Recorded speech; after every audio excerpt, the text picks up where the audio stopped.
Hey.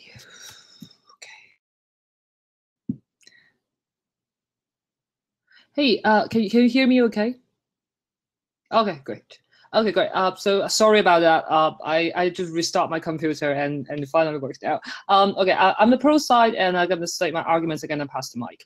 So our topic today is that homeschool should be banned. And my first point is that parents that are not certified teachers. So no matter how smart they are, and even though they may have received like very high degree of education, and it would be like first there would be expertise in one side. They were not like as certified teachers that they teach you various kind of thing to have a well-rounded package. And even though they might know a lot of the basic knowledge, they might not be good at teaching. And teachers otherwise they have received education of how to teach people how to patiently pass the knowledge. So that's my that's first point. Parents are not certified teachers. And second is that school is not only about academics; it's also about creating a community of communication, of teaching the kids how to collaborate and your social skills, so that as the kids grow up, it's not only about receiving knowledge; it's also about develop this personality of getting along with people and to know how to work around at different situations. So it's about interpersonal skills. And so based on these 2 points, I think homeschool should be banned, because if some people argue that there will be exceptions, and if you one person can find like, okay, there's one exception, and they think I might be able to do it, then that could cause problems. So it should be make illegal, so that nobody will like try to find themselves as the exception. Okay, I'll pass the mic. Hey, so I just briefly, before I get into my points, want to ask one question about the model.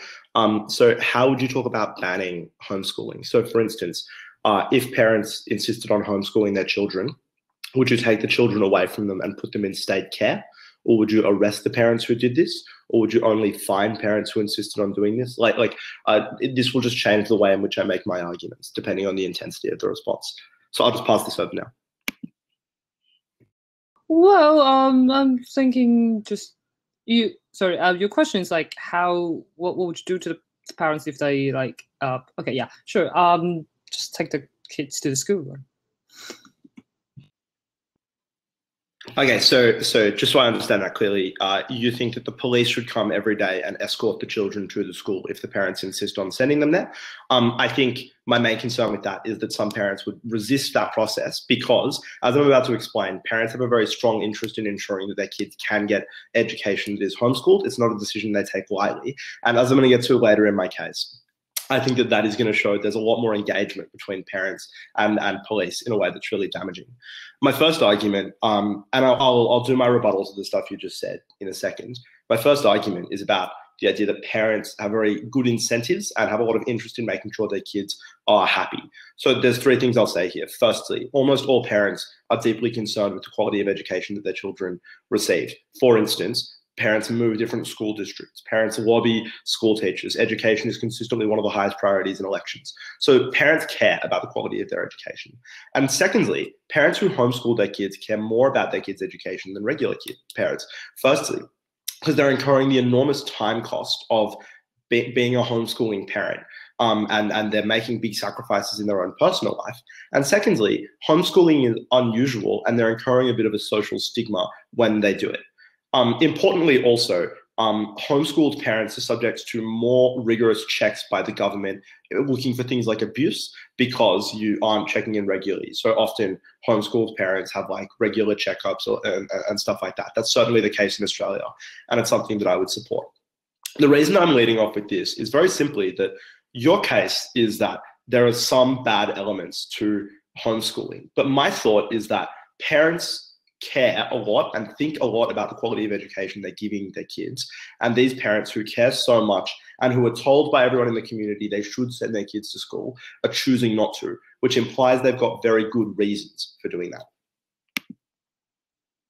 Well, I mean, I think in your case, though, you are like there are all kinds of reasons why parents don't want. Some of them, yeah, maybe it's because they they want a very unique education, and they want like 100% dedicated to the kids. And on those cases, and of course they're going to be 100% care, and they're not going to abuse the kids and stuff. But that's not every case, though. There might be some parents that don't want.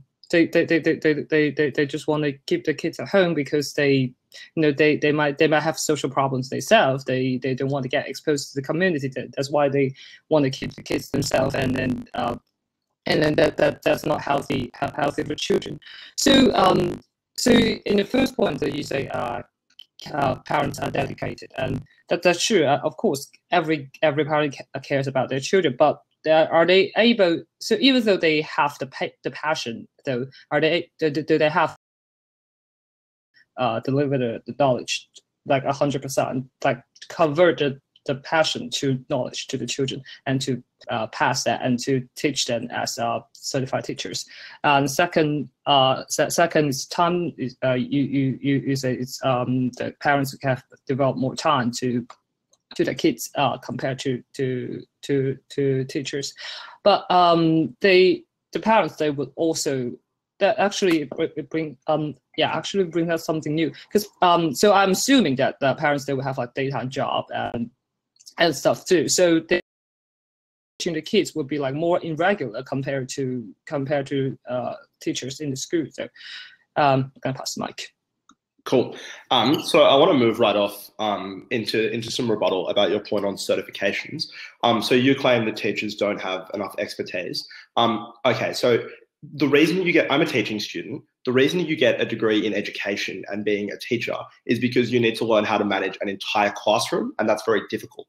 It's very easy to teach one individual student or 2 or 3 individual students, because you don't need to have concerns like, for instance, maintaining discipline when you're talking to only one kid, or keeping lectures interesting for people moving at different speeds. And the analogy that I'd use to prove this is that the government has not put any restrictions on the ability of high school students who have no formal qualifications from tutoring younger students one-on-one. And yet we know that that's very successful, and we know that lots of parents will pay for lots of students to do that. To say some other things though, firstly, if you need certification, there are already lots of textbooks out there that do a very good job explaining the content and are designed to be good at educating the student themselves. And it's no coincidence that in older years, students spend like 4 hours doing homework, which is just based around those textbooks. Secondly, it's much easier because you know the kid a lot better. So even though you might not have expertise, if you're their parent, you know what they like, what they dislike, you know how not to piss them off and stuff like that. And finally, I think that it is wrong to claim that teachers, and it's probably the most important response, claim that teachers, just because they have experience, are always good. Lots of teachers just go into school so that they can collect the payment check every day. They don't have an emotional investment in ensuring that their kids are able to be properly educated. And I think that it's very worrying to say that they are always the better option. Lots of parents, particularly, for instance, in America, where many public schools are completely fucked up, are really bad at educating their students. So I do not think that there is a necessary education advantage on the part of teachers. I think that the expertise is not applicable there. Okay, so this was really short. So yeah, parents. So for instance, parents have the devotion, and they have the expertise in one area, and they do find out the kids that particularly like something, and they're gonna they're gonna end up teach the kid whatever he or she likes, and then at the end of the day, that might not be the best thing. And as a kid, you kind of want to explore more of the different subjects, and then to find out which one you like. But if in the beginning you just start to, your parents are like, okay, you for example, you like chemistry, and then okay, from today we just gonna teach whatever you like. Do you think that's a good option? Yeah, totally. I think that parents in younger years, in the same way that we don't give students co-curricular options and co-curricular choices when they're in like year 2 or 3, parents already make the decision about whether or not a kid plays basketball instead of soccer, or does debating instead of something else. So I don't think necessarily we should trust children over parents. In later years, I think the parents are likely to make sure their kids are able to do whatever electives they want, because as I've explained, parents care a lot about the education of their kids, and they care a lot about their kids. And given that the kids are the ones having the education, they're likely to concern themselves with that. With that said, I want to move now to some of the specific reasons that I think parents might homeschool their kids, because so far this discussion has been quite general, but there are a couple of clear settings in which it's a definite good idea. The first is if your child has been bullied in a school, it then makes an awful lot of sense to allow them to be homeschooled, because you can withdraw them temporarily from the dangerous environment.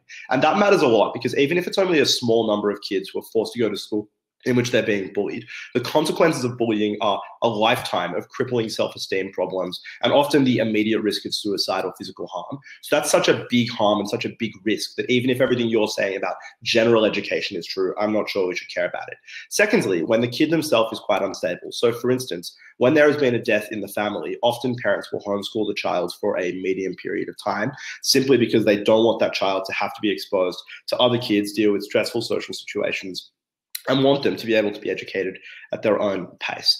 And it's important to understand that, as I've established, parents care about their kids. And there are lots of special settings. Those are just two examples. There are lots of special settings, some that I can't even predict, that realistically, those parents are going to need to be factoring in when they're making this kind of decision. Yeah, so talking about bullying, that would be like the social side of the social side of the school, though. As like so perfect when you grow up, there's like this old school shit and all this stuff, and you get to school and you might not get along with the popular and you basically they might start to bully you, and then you start to find a way how to live with that, and that is one of the side effects of the social part of the community. Though people, why kids need to go to school, because they need to learn how to get along with people other than their parents or siblings, because they need to know they find out there's a way that there's people are going to react to their behavior in different ways. Not everybody is so caring as their parents. Not everybody is going to so caring as their brothers. There's difficulties out there. There's like harsh thing out there, and that's at school. Like if you think, yeah, I mean, bullying is terrible. I know it's definitely a terrible thing. But if they don't get exposed to schools for until they were 18 and they go to work, it's gonna be a more terrible thing. It's in work, it's much more harsher than just physically push you or spill your coffee or something. Yeah. So I want to start by doing some direct rebuttal to your stuff about how you need to get community engagement from school. Homeschooled parents are aware of this because homeschooled parents themselves often went through homeschooling or went through a regular school and understand the value of ensuring that the kid gets socialization. And that's why often they do things like, for instance, having the kid play in an extracurricular sports club that other people play in, or ensuring that the kid plays with other kids during the day. They often might have regular play dates. Every state in Australia, my home country, has an oversubscribed group of parents who talk a lot about the rigors and difficulty of homeschooling. Secondly, it'd be wrong to undermine the quality of sibling and parent engagement, because even though they are just some people, you still need to get along with them and you're still learning many of the basic skills. But the third thing that I'd say is that a lot of kids do not learn the kinds of skills that you're articulating in school, and that's particularly relevant in the case of bullying. Many kids do not learn how to make other friends when they're in high school. Rather, they just get consistently bullied the entire time and come out of that place fucked up. And in that setting, it's the worst of all worlds. They come out of there with crippling mental health problems, but not the ability to learn about this stuff later on in a way that you describe is the only reason that we should be willing to cop this. As is, I would also challenge your assertion that kids need to learn how to get along with other people, because in the real world, if they haven't learned that, I mean, yeah, obviously social skills are better, but firstly, if you come out of it a victim of bullying with crippling self-esteem problems, it's unlikely that you have that skill anyway. But secondly, I think the workplace is way more tolerant, simply because if you're good at what you do in the workplace, it's very likely that your co-workers will at least respect you, or your boss will at least respect you, which is not true in a school in which it's far more likely you get bullied if you're a gifted child. Well, first, again, you're not sure if parents do take the take their kids to social clubs or stuff. So I mean, that's a very extreme example. I don't know if you've watched the movie Captain Fantastic. It was about it was a Oscar nominated movie for last year. It was about a father takes 6 of his kids to a forest in Pennsylvania and trying to teach them. And he was a really smart guy. Physics, they like read about Einstein and read about points every day and have rebuttals. But then still, when his first son grew up to 19, and his mom secretly helped him to apply to universities and stuff, because she started to realize that the social skill it's missing in the kid's life, because they're living in the forest of Pennsylvania. But I don't know if that's based on true story. So that's just a really, really extreme example. So in a very extreme case, that parents, not homeschool parents, they might be feel so good about the way of teaching, and they so confident that they don't find it necessary to expose kids to other people around the family. And second, I mean, yeah, for siblings, yeah, you still have quarrels. You still need to get along with them, but they're gonna walk away from you. It's the family have very, very high tolerance of if you have some problem. Family have very high. They would try to even if you make a mistake, and they would. If you make a tiny mistake, they might make nothing of it. If you make a big mistake, it might.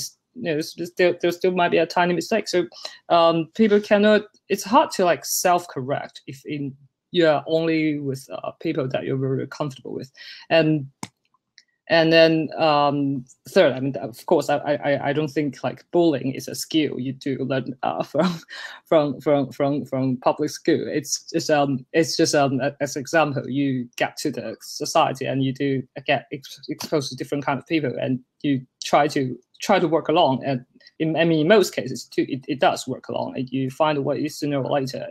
I mean, if you're bad at math, and then you might find yourself like popular at football or something, and one way or another, you can make friends, some like here or there. Like if you just like one nurse wants to study in the library, you might meet another study buddy, and that's a lot of possibilities in school. And school is just like miniature of our like a big corporate. Cool. I just briefly want to summarize what I think I've gotten out of this part of the exchange and what I think is a fair way to leave it at. Then I'm going to move on to a different argument. So I think your essential claim is that there's a likelihood that kids will not get as much social engagement at homeschooling as in school. I think that's true. My thought is that that's risky, that a lot of the time that social engagement leaves you better off than you were before. And my second thought is that you're probably going to get enough social engagement. You're still going to be playing things like sports. You correctly identified that a tiny minority of parents might not let their kids play sport or something like that. Those parents, I think, are astonishingly rare and not exactly the kind of stakeholders that we put too much priority in when we're deciding whether or not to ban things. So I think that, again, what we should defer to is the fact that the parents care a lot about their children, and parents are likely to make good or at least reasonable choices on behalf of those children. I now want to turn to whether or not, this is a separate question, whether or not it's fair on the parents to ban kids from being homeschooled. The first thing to say is I think that parents have an important right to determine the ways in which their kids are educated outside of the parameters of the government. The first thing to say is that there's actually very little inherent legitimacy to the government educating kids. All that it is a majority of people decide that kids should be educated in a certain way. And that can be seen in the US curriculum, where, for instance, there are constant pushes to teach intelligent design in schools that doesn't happen in other places. The second thing to say, though, is that parents have strong rights over their children. Firstly, because those parents create their children. Secondly, because they pay for pretty much everything about their children. And thirdly, because we give them broad latitude over other things like their spiritual development and their home life. So I think that it is unfair to strip the right to raise your kids as you want from your parent, from your kids. I think even if there is a minor educational detriment, we should defer to the rights of parents in the same way we let parents raise their kids, for instance, in whatever religion we want to. Okay. we get to the legal part, because I think like for previous 20 minutes we were mainly talking about like it's right or not, but it's not about like that it should be banned. So my actually as in the beginning, my point for whether it should be illegal, like make it legal or illegal, is because there was definitely some outstanding home parenting parents out there. They like care about the children, and they devote a lot of time, and they try to give them everything the best. No matter if they actually deliver or not, they have a immense devotion and devotion. But also there are some I would describe as disqualified home parenting parents, and then if the school things does make legal, they would take advantage of this, and the children are the one that end up suffering if the parents are not caring, if the parents are not responsible, if they end up not having friends and only staying home and make very and social incapable. They the irresponsible parents can take advantage of the law if there's no law saying you cannot do that, and they have screw up their children. So that's why I think even though there will be some like very, very good home parenting parents, this thing should still need to be illegal for like the kids of irresponsible parents. Okay. I think there's two different kinds of parents that you're talking about that are possibly irresponsible. The first are parents who are lazy or something like that. The question that I have for you is, why would a lazy parent or someone who doesn't have their kids' best interests at heart homeschool them? Because homeschooling means that you need to be constantly supervising your kid, whereas sending your kid to school means that you get rid of them for 6 hours a day. And it's much easier. It's a much easier way to live, to send your kid from your perspective as a parent. So I do not think that kind of parent even exists as one who is homeschooling. The second group that you mentioned earlier is parents who want to hide the fact that they're abusing their kids. Again, I'd point out that there's a strong correlation between abuse and neglect. So the kind of parents who are abusive are unlikely to be super focused on it. They're more likely to want to be able to get out the kids out of the house as much as possible because they don't want to supervise them. As is, I'd be more than happy doing what we do in my home state of New South Wales, and I think actually a lot of states in America as well, which is where homeschooled kids still get some supervision from the government. That is to say, there are periodic home inspections and things like that, because we just check up on the condition of those kids, and in addition, we get reports as to whether or not the kids are really satisfied in those environments. I know that's not perfect, but I think that's likely to be far more effective than the status quo, in which we just send kids to school and assume everyone is happy with that sort of environment. So I think it's important to understand that this actually, none of the things you said then actually responds to the argument that I made before, which is just that parents have a right to educate their kids, even if that education is likely to be slightly worse than the one that the state could provide them, because parents have broad parental latitude, and that's an important right they have over the lives that their kids lead. Okay, yeah. So when I say irresponsible earlier, I shouldn't use that word. I don't mean like lazy, like lazy and uneducated. And I pretty much maybe I mean like disqualify. Yeah. So because like for home parenting parents, like the home parenting, it's their like, trial. But then for schools, it's there's a system, and they know like if you do this, then this it works. But then for home parenting parents, it's everything's a trial, and they might do something right, and they might do something wrong, and they could be like keep doing the wrong thing, and children end up learning nothing. Yeah. So that was that should be what I mean. Yeah, for like disqualified parents. So. But then, people can use that and then say, oh yeah, I might be able to teach my kids, and then, but then or in the middle, they will find it like this is so hard, I can't do it anymore, and then if they try to give up or send the kid back to school, and then the kid is like already in juvenile, and that would be the worst time to go back to school. And then second, for for if the parents does have rights to choose whatever they want to provide, though. I mean, yes, parents provide a lot, they provide the time and the money and everything, but then education is one of the most important thing, most important thing that how a human being is grown up. For for out of the 8 hours out of school, except for the 8 hours out from school, then you already spend like 16 hours with the parents since you're a kid every day. And actually, I think everybody's already pretty much homeschooling because your parents are your first teachers. And then it's then it gets to the point that you need to meet new teachers and to know that if there's other values out of your first value your first teachers told you, and if there's actually a general value out there that might be a little bit violating what your first teachers told you. Okay.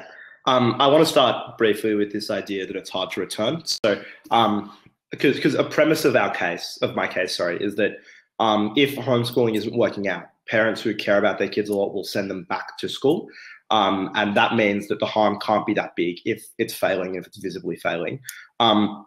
And you just say it's hard to send them back, but don't provide any reason why. So I guess in the minute remaining, it'd be cool if you could just explain why you think it's actually difficult for kids who have been homeschooled for a period of time to go back to school. I think they might be a little bit socially maladjusted, but it's likely that they're going to get over that pretty quickly because they've got all sorts of interesting and diverse stories that are different from the other kids. So it's easy to form conversations pretty quickly.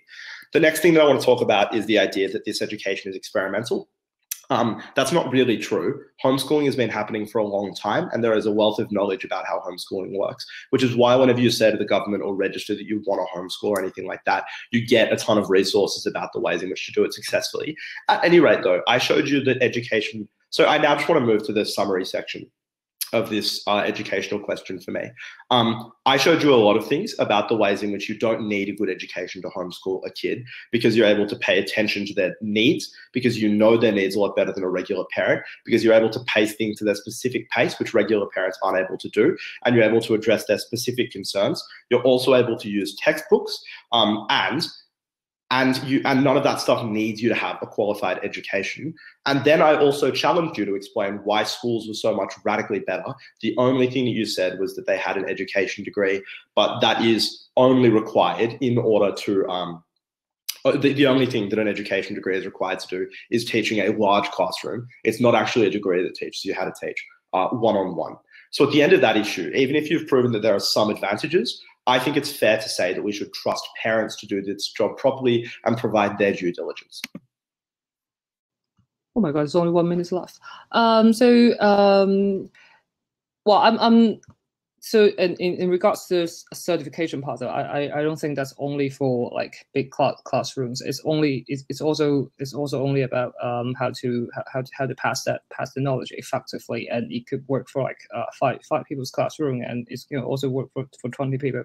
And the only thing is people, yeah, they can get textbook from textbook and all the resources from governments, but they don't know how to teach. Teach is a skill. It's a path. They not necessarily know how to pass knowledge, and then still as the most important part, it's the social skills that the school provide that homeschool cannot compete with. And yeah, I'm gonna pass the mic. Cool. I just want to explain, I think, the two important reasons that I've won this debate. The first one is that I think I've shown you that parents do not enter into this decision lightly. And in fact, parents have a lot of pressure not to send their kids to homeschool. It's expensive from a time perspective because you can't work while your kids are at homeschool. Also, you face social pressure because it's seen as unusual. In a context in which you're incurring those costs, most parents, who both sides agree probably love their kids, don't just have some interest in this, but they care an exceptionally large amount about ensuring their kids' education is done well. And they've looked at the arguments that both sides are providing in this debate, and they've already decided that it's a thing they should do. So that means that on this question of bullying, for instance, well, good arguments were made on both sides, but the parents are the ones who have decided the risk of bullying is not there. But secondly, my argument about rights has shown you that even if this might be marginally a bad thing, this isn't the kind of thing that's fair for the government to make criminal, to homeschool your kids and love them as you want.